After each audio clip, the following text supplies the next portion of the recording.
Guys, new account of Prince Pasa 3. Ang sarap talagang pambugbugin ng mga visit na to.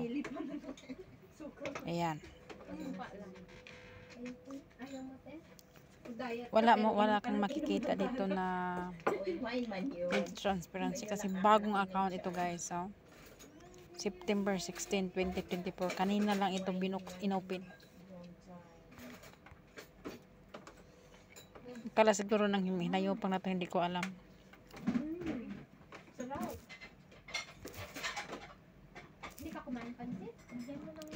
Ayan, ginamit niya yung tatay ni Prince Hamdan na Pasa.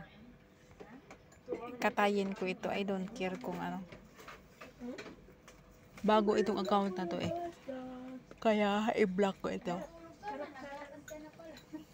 Yan, black. Yan ang mapala mo. Maria pala yung binaba niya.